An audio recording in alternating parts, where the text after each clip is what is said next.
How to build a 2-week emergency food supply on a budget. If the power went out right now and the stores stayed closed for 2 weeks, what would you actually eat?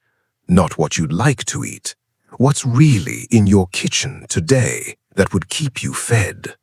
For most people, the honest answer is not much. Maybe 3 or 4 days if you're lucky. And that's not a criticism. Most of us just aren't in the habit of thinking this way. But here's the good news.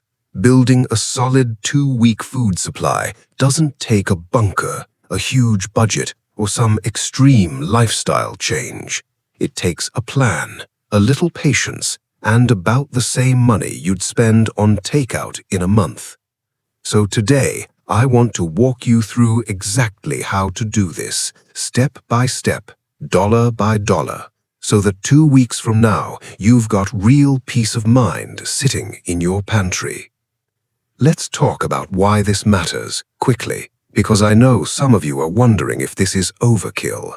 It's not about disaster movies or worst-case fantasies. It's about the boring, likely stuff. A bad storm that knocks out power for a few days, a job loss that tightens the budget for a month, an illness that keeps you from getting to the store.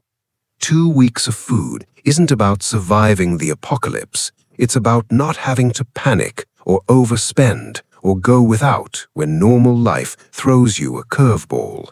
It's insurance you can eat. All right, let's build this thing. Step 1. Know your numbers.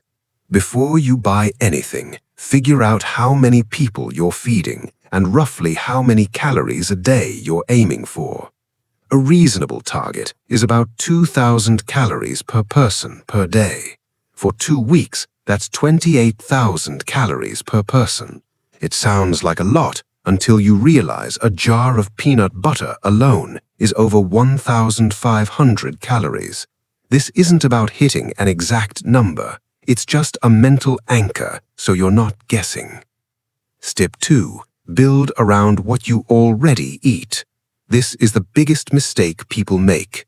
They go out and buy a bunch of survival food they've never tasted before, freeze-dried meals, weird protein bars, and it sits in a box because nobody wants to eat it. Instead, base your supply on foods your household already likes and already knows how to cook. If you eat a lot of rice and beans, stock more rice and beans. If your family lives on pasta, stock pasta and sauce. The best emergency food is food you'll actually rotate through and eat, not food you're scared to open. Step 3. Choose foods with 3 qualities: shelf-stable, calorie-dense, and no-cook friendly. Let's break that down. Shelf-stable means it lasts months or years without refrigeration. Think rice, pasta, dried beans, canned goods, peanut butter, oats, powdered milk, cooking oil. Calorie-dense means you get a lot of energy for the size and cost. Rice and oats are incredibly cheap per calorie. Canned tuna and beans give you protein cheaply too. And no-cook friendly matters because if the power's out, you may not be able to cook much. Canned goods you can eat cold in a pinch. Peanut butter, crackers, granola bars. These earn their place because they don't depend on electricity or a working stove. Step 4. Build in this order, cheapest and most versatile first. Start with rice, pasta, and dried or canned beans. These are your base, cheap, filling, long-lasting. A 20-pound bag of rice can run you around $15 and provides thousands of calories. Next, add canned proteins and vegetables, canned chicken, tuna, beans, corn, green beans, tomatoes. These add nutrition and variety without needing a fridge. Then add fats and calorie boosters, peanut butter, cooking oil, nuts if your budget allows. Fat is calorie-dense, so a little goes a long way, and it makes meals more satisfying. After that, grab some comfort and morale foods, instant coffee, tea, a few treats, some hot sauce or spices. This matters more than people think. Eating the same bland food for 2 weeks straight wears people down mentally. A little flavor and a little comfort go a long way towards keeping spirits up. Finally, round it out with breakfast and snack items. Oatmeal, granola bars, crackers, powdered milk. These fill gaps and give you quick, easy options that don't require a full meal setup. Step 5. Spread the cost out. You do not need to do this in one shopping trip. In fact, please don't. The smartest way to build this supply is to add $5 to $10 of shelf-stable food to your normal grocery trip each week. Over about 6 to 8 weeks, you'll have a full 2-week supply without ever feeling the pinch in your wallet. This is the method most experienced preppers actually use. Slow, steady, and boring. Boring is good. Boring means sustainable. Now, let's talk about a few practical tips and warnings because there are some easy mistakes to avoid here. First, don't ignore water. Food gets all the attention, but you need water too, and a lot of people skip this step. Aim for at least 1 gallon per person per day for drinking and basic hygiene. That's 14 gallons per person for 2 weeks. Store-bought water jugs or clean containers you refill work fine. Second, rotate your stock. This isn't a set-it-and-forget-it project.